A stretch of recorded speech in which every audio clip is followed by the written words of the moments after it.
si San Jose gitawag ni siya taong matarong, taong buutan. Apan sa iyang pagbinuutan o pagtinarong, wa sad siya ma-appreciate sa iyang mga silingan. Mao na nga si Jesus nga nahimong anak ni Jose sa matas mga tao, kay siya may nibarog isip amahan ni Jesus. Tao sad si Jesus nga matarong, gamhanan o buutan, pero tungod sa iyang gitawag og family background nga ang iyang papa mao si San Jose na usa ka panday kabos, wa sad tahura si Jesus. Sa inyong paminaw, si Jesus nitahod ba ni San Jose? Naong kibaw man mo. Nganong nahibaw man mo nga si Jesus nitahod ni San Jose? Wade mo maminaw sa Ebanghelyo nga katong nawa si Jesus sa templo aw sa dito sa Jerusalem, nga napalgan dito sa templo unsa may ending, og mipauli si Jesus og nagmasinugtanon siya sa iyang mga ginikanan. Nya si Jesus nahimong panday. Pasabot iyang gisunod ang iyang gitahod ang kinabuhi og trabaho sa iyang papa nga si Jose. Kay siya mismo nahimo sa siyang panday.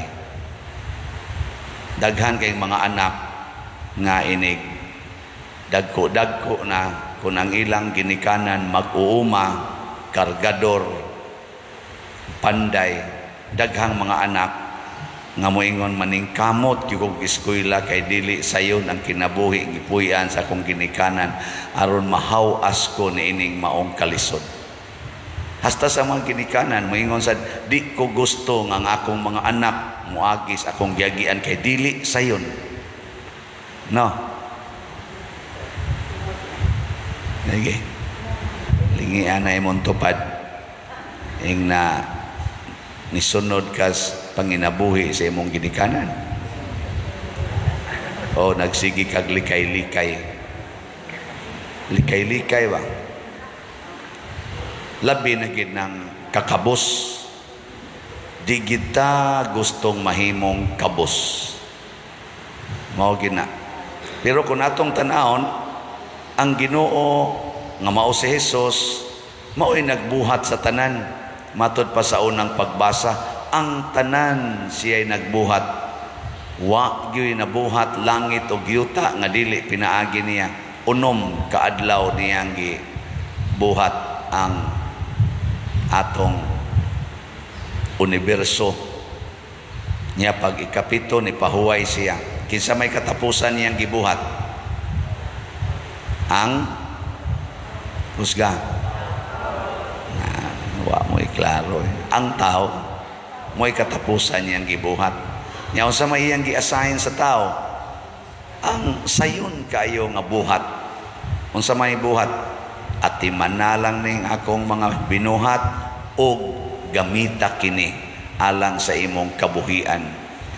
Karang mura silag mga langgam, mura silag mga hayop nga sige lang suroy-suroy kaon o gigutom na ana. Pero ang resulta o atong i-fast forward sa may nahitabo, ni supak ang tao, wa na mosunod sa gustos Ginoo o didto nagsugod na ang tao lahi na sa mga langgam, lahi na sa mga mananap nga relax kaayo din his kalibutan. Daghan na kayong nangaratol nga mga tao na stress na nga naman tungod kay nagpakaginoo naman, supak-supak mas Ginoo. Pero kung wala gid unta ta magsupak-supak, pagkahaya-haya gyud kay ingon ra siya kan aning tanang mga prutas dinhi, kanang tanang mga mananap imo na, wa gyud problema. Kamoron na mo'y problema wa. Mao na masinupakon man. Nagsupak-supak man di na nay problema. Nya hangtod karon nagpadayon ning maong prinsipyo.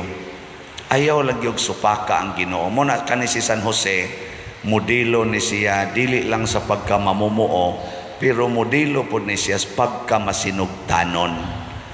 Usa ka mamumuo nga wa gyud reklamo. Bisan sa iyang aktual nga kinabuhi, wa siya reklamo. Kunya kay si Jesus nagtahod man niya isip amahan, si Jesus pod isip tao dili sad reklamador. Bisan pagikulata na siya, bisan gilansang na siya sa cross, wa lang gyapon siya ay reklamo. Giling niya ay montupad. Naon sa man ka, reklamador o masinugtanon. Hindi ka na be. Ilhanan ni mo. Nya ka nang. Ang uban, wag panagan na. Ikaw dong, masinugtanon ka dong? Tanawa, di ba? Kalma kayo mo sa ano. Ano ako gaduda yung kuhaning bata mahimo gining pare. Kaya ang iyabang mga aksyon, mura dyan ka ng obispo bitaw. Bisyap. Mau na sila yung mga tao nga buutan. Reklamador tayo. Nya inigreklamo na nato, diha na magsugod ang atong problema. Ang banag asawa kung di lang yun magreklamuhay, mo trabaho lang para sa kaayuhan sa usag-usa, wa yun tay gubot ang ilang kinabuhi. Di yun magkagubot. Ay lang yun reklamo. Trabaho lang para sa imong isigkatao. Ayaw pagtrabaho para sa imong kaugalingon. Kaya kanimanggod si San Jose, nagtrabaho manggod ni siya para siyang isigkatao. Panday god. Kung sa may iyang gitrabaho, mga puyanan, mga kagamitan sa iyang isigkatao, lingkuranan, lamisa, magpanday siya para sa iyang isigkatao. Siya ba'y mo gamit sa lamisa nga iyang gipanday? Siya ba'y mo puyo sa balay nga iyang gitukod? Dili, ang iyang isigkatao. Nya kung sundo na nato, wag samot. Kung ang imong bana hubog, kung sa may trabaho nimo, kung sa may trabaho nimo para sa imong bana, kung hubog siya, ang pagyaw-yaw, ang pagsiging pangasaba, di na maoy. Ang trabaho nimo kung hubog, kung di na kalakaw, aga kaya na siya. Nya kung di na ka maumuilis, hubui sa tanang sinina, limpyuhi, nya sulobi og tarong, nya papahuwaya, nya lungagi daan kanang init nga sabaw kay niko na nahagnaw kay tiyan ana, inigbangon ana, mukaon man na, ngita mo nag-init, palahubog man sad ko, hagnaw na tong tiyan, ikahuman, inom na niya, imo na siyang hapo-hapon. Lipay kinang hubog, paraygon kinang hubog, ug imo lang hapo-hapon, oy. Pero gimong yaw-yawan, magmaoy na, bungka ginatanan mo mga butang niya, hapo-hapon na nimo, sus, mura ginag-itoy nga mo parayg nimo. Manya imo mo sang paghuton, mura sa nag-irong buang. Gimo ng paghuton ang hubog, irong buang labas na. Pero gimo ng hapo-hapon, mura nag-itoy, magkuyak-kuyak, pang ikaw ga. Diba, mao ni siya gitawag og buhat. Ang Ginoo sa mayang gibuhat, kalipay man. Nag-create siya kahayag, lipay. Hasta siya nalipay. Create siya dagat, yuta, langit, mga langgam, mga tanom. Unsa man na? Kalipay. Tanawag mga matay ning tanan natong mga tanom. Mag-uol ta oy. Muhubas ning atong tubig, wa na tay tubig, mag-uol ta. Mapawong ng adlaw, naara ba to'y eclipse sa adlaw, gamay raman to atong nakita dinib, mahurot nagkapawong mga tulo ka tuig, di na namusigang adlaw. Wa na guol ta. Ang gibuhat sa Ginoo pulos makalipay. Giling nga imong tupad. Yung nalipay ka ng imong naw. May ka na, hinimo maginas Ginoo. Lipay ka. O luos lang kag reklamo. Sige reklamo, nganong ingon ani akong buhok, nganong ingon ani akong kolor, nganong ingon ani akong kilay, nganong ingon ani akong ilong.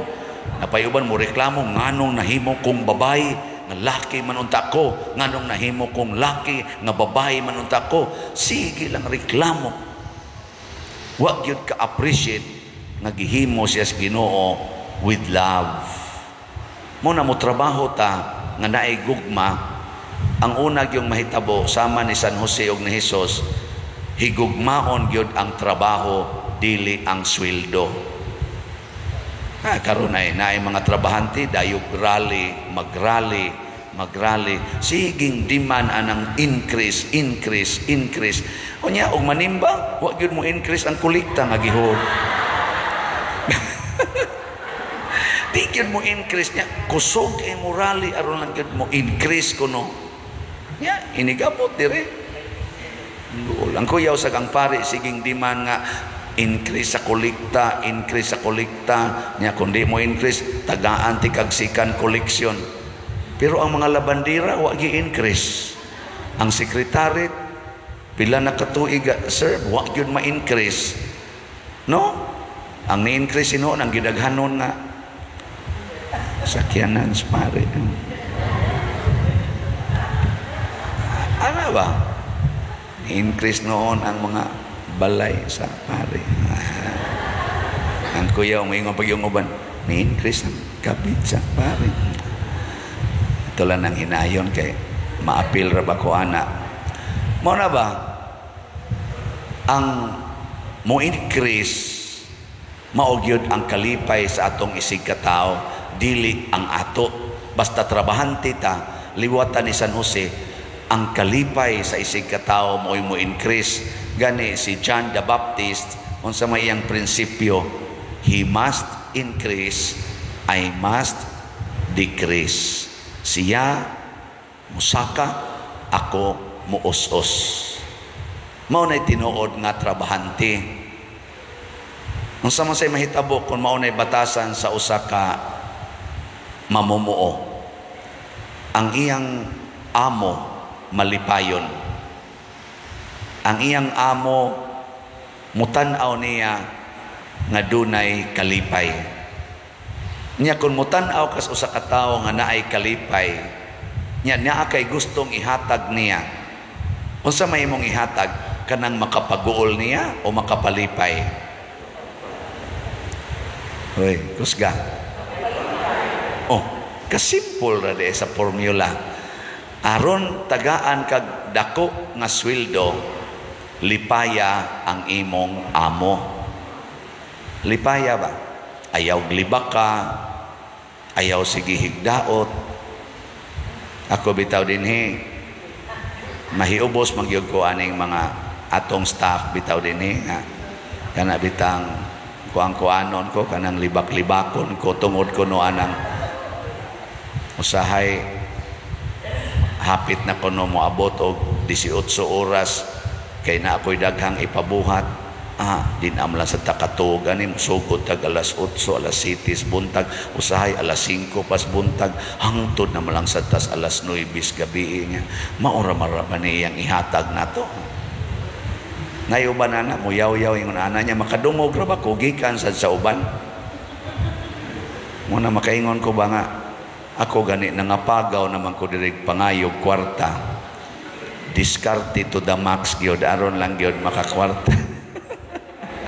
Ako naman gani ning gihatag nila wa man gani ko'y reklamo nga wa na gani ko'y day off kay kuan gyud ba alagad gyud sukad ko na pare wa gyud ko'y day off. Nya sukod sa ko na pare wa gyud ko maghuna-huna nga mutigom og kwarta. Wa gyud hatag tanan. Everything. Kung mabayran pa ning akong dugo niya inyo ning patuloon para lang yun mahuman ning atong kumbinto nga mudaghan ang halin sa slot, sugot ra gyud ko ana. Pader amo kang ihawon ha aron ang imong dugo moagas niya kada 2 or pitik sa imong dugo 10 slots. Okay ra gyud ko ana. Okay ra gyud kayo. Dasay mo ingon ako pader dako-dako pa man ang imong baligya nga SBF dag mga 59 pa man 1,000 patamparusa lang og kaupat nimo pader. Ako ng hotdog bayad. Okay ra jud ko ana. Oh. In short, ang tinuod nga mamumuo sama ni San Jose, sama ni Kristo, dili lang mulipay sa iyang amo, andam pagyong mag-antos o magpakamatay para sa iyang gialagaran. Muna ka mong mga ginikanan, andam unta mong mulipay sa inyong mga anak. Kinsa din hing ginikanana nga nagsigig hunahuna nga akong lipayon ang akong mga anak. Tasangawat. Okay. Pasal. Ang sunod, andam unta mong muantos sa batasan o binuhatan sa inyong mga anak.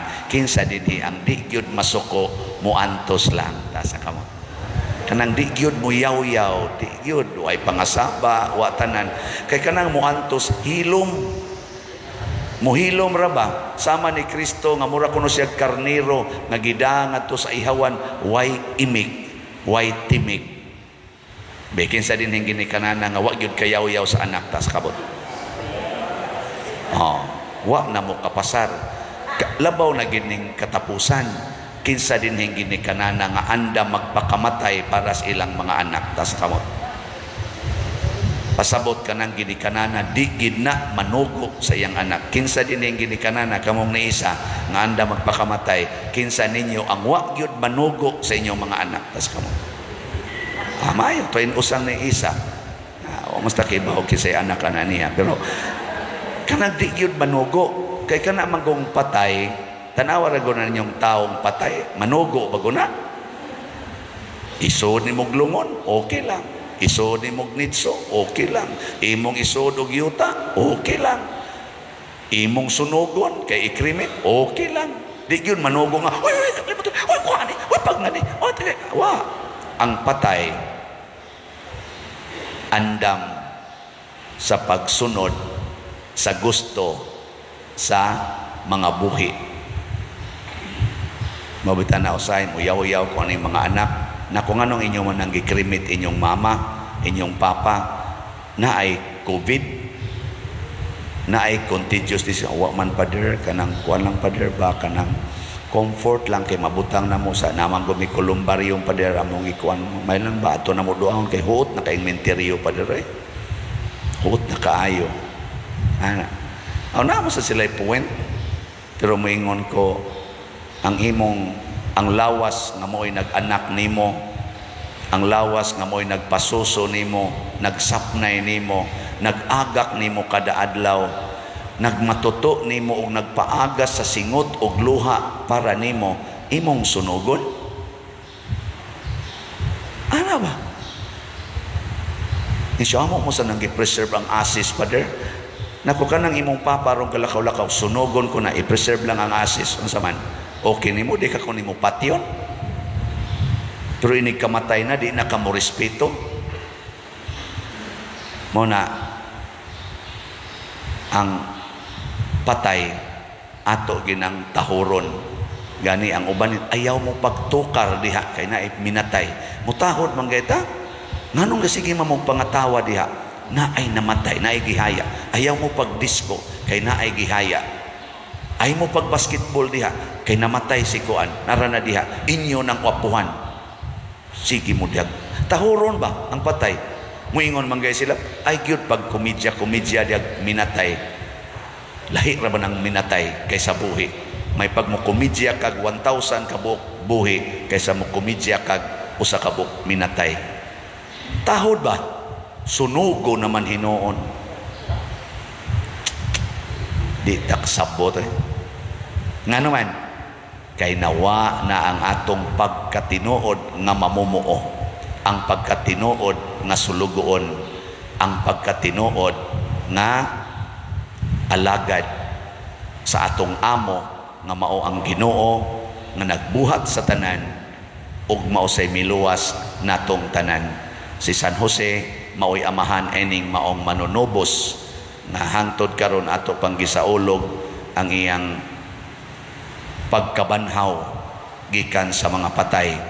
Nagtrabaho ang Ginoo aron mabuhi ang mga minatay nga mao kita.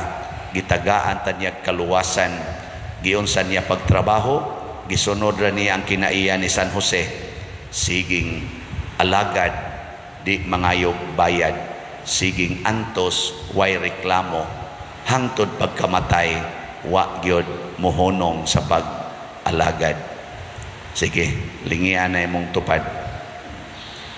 Ing nasugod karon din ata mangayog bayad. Sige, ina. Sige, ing na dia. Nasugod karon din ata mangayog bayad. Ana, ako sugod karon din ako mangayog kolekta. Kamo na lang mag-igo nga mosabot ug unsa sa inyong role inigsimba. Di ba? Ang ako diri muwali ra gyud ko ug mosulti ra gyud ko ninyo nga ang balaod sa simbahan nga kun moanha kag misa do na gyud kay ihalad. Kung ang inyong ihalad kwarta, congratulations. Kung ang inyong ihalad yang inyo ra gyung kaugalingon, okay ra gyapon. Nyag mo palit mo slots, okay kayo. Ug wa mo ikapalit, murag di kayo okay. Pero okay ra gyapon, no? Sige na, nindog na ta.